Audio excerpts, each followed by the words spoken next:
All right, Prof. There are two issues that I would like you to attend to, maybe merge them into one. The Senate, just like the House of Reps, has passed the state police bill. And of course, it looks like it will happen sooner than later, given the enthusiasm among practically everybody, including the state houses of assembly, where 2/3 of their vote will be required to pass it into law. But Mr. Peter Obi has said that he would prefer that the functionality of the law be delayed till after the elections, so as to avoid having governors use state police to their advantage during the elections. That's an important submission, given that he is not opposed to state police.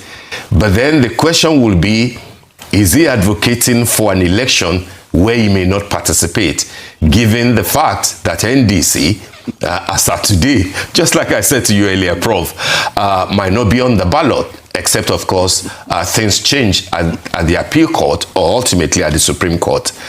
What can you see? How do you think that this will pan out? The question of the state police on the one hand, and the question that is bugging many people's minds as to the apparent desperation not to have Mr. Peter Obi and possibly Atiku Abubakar of ADC on the ballot. The first point I will make in response to that is that we're having a national conversation about the possibility of state police. That conversation has gotten to the point where a law has been made indicating approval and endorsement of a state police. If you look at the provisions, nobody will tell you that even if they want to establish it before the elections, it's unlikely.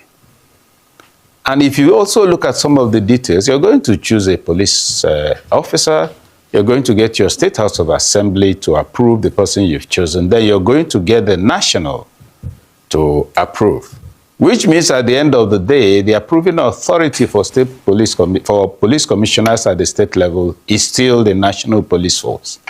That's number one. Number two, the matter of personnel disaggregation and distribution will need to be resolved. Are you going to say that personnel of the police today, wherever you're posted, you become part of the state police? Then the matter of funding will also have to be addressed. What resources do you have in your place? Then the training and retraining of new personnel and the basic, what you call basic rules of engagement that beside the law, all of these things have to be established. They will take time. But as for the concern about the police being used for the next election and Peter Obi's reasons for thinking that maybe we should not, I have no issues with whether it's established now or after the elections. If you establish it now, will it really make a difference to what is going on at the moment? Is the police not in some cases being misused? And even much more effectively now is under the federal government than when it gets to the state. So that call, reasonable as it is not one I'm very excited about. The first thing is to congratulate the federal government for taking the important step of doing what should have been done long ago, namely, acknowledge that we need state police. Secondly, quickly enact a law establishing, recognizing the need and saying it can be done. The next thing is implementation. So desirability is one thing, we desired it. Feasibility is another, can we make it happen? Sustainability is another.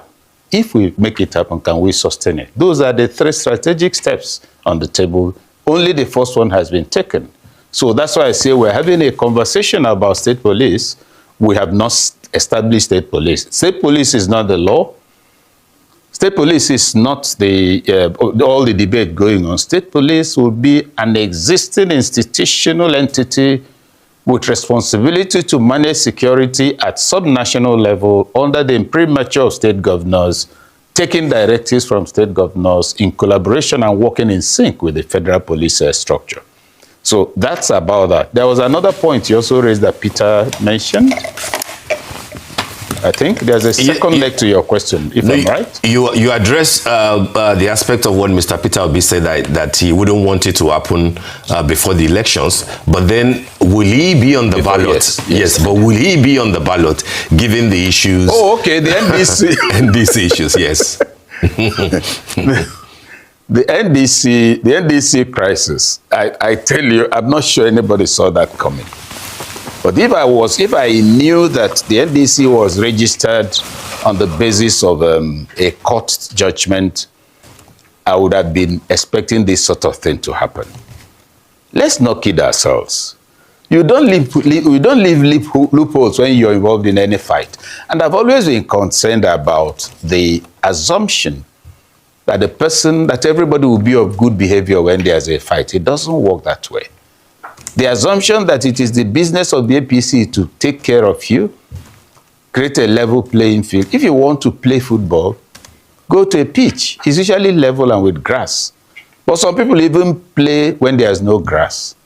Football is not. Football is more like a wild forest with boa constrictors, crocodiles, falling trees, poisonous spiders, dangerous animals. That's what politics is. So when you bring out your wounds, see what they did to us in Rivers. When you bring out your moral point, and that's the only thing, while you're making all these points, make sure you're digging in. Because everybody will tell you, everybody who is interested, who was part of the obedient movement will say, we know Peter won, no problem. Where are the votes? I go back to the yam example. You planted and you're sure your yam was 300,000. You bought so many hectares of land. And then you couldn't harvest. Others harvested your yam and you're saying it's the work of the devil. How many people did you deploy to have to protect the yam and then harvest and bring home? Those are the issues on the table. So yes, I agree with the point being made, but the other point, the other counterpoint is that, are you prepared? Are the measures that need to be taken being taken? Is there evidence that lessons have been learned? Who is preparing for anything? I heard that at the beginning. Take away all the quarrels among the various opposition parties about who will be presidential candidate, resolving issues that came up last night and is being resolved today. What else are they doing apart from what's going on in Abuja? So now I think the NDC has to do everything to get itself confirmed as registered and presenting a candidate. Already is running out of time. That needs to happen, and then mobilization pattern and form has to change. Dixon came out to make the point about the need for synergy between all members of the party who have followers, Obedience, Kwakwansia, and the party itself. And let us not forget how Dixon himself got into becoming a governor and how he is and how he runs things around him. I recall when he was governor, we had gone to Rivers State in connection with a study tour on a program we were running for the military. And he received us. The first thing I noticed that was his chair was like a throne. And you had, what do you call, this railing that you put when there's a dignitary coming, leading up to it, and it's debarred. I said, boy, oh boy, this is a king. And you see his pronouncements. He's not going to make concessions to anybody. He's going to be sure he's an effective chairman. The way chairmen were effective in the 70s, Akinloye, we remember all of them. So, and the major of that move of all interest is an important element. The other thing is for them to make sure they don't lose this. Nigerians will be deeply pained. Democracy will suffer. I also saw their interview. I think the party chairman, who was it? Yes, the NDC party chairman, sorry, Dixon is founder, gave an interview yesterday. In my place, they say that it is those who accompany a king that give you an idea of his stature and profile. A masquerade must have people drumming for it, must look strong enough to be frightening so children don't come to play with it. Couldn't they have got a better crowd for that interview of yesterday? Those are the things they need to pay attention to. In public communication, you're not the subject of your output. The target audience is not yourself. So you cannot expect to be satisfied with what you're saying and how you're looking and how you're feeling. And then by that self-assessment, which is actually incestuous communication, You say, yes, I gave it to them. You gave it to yourself. You pleased yourself. So NDC has to buckle up. Now the question on the table is Peter Obi going to be a candidate? And I say he had better be a candidate.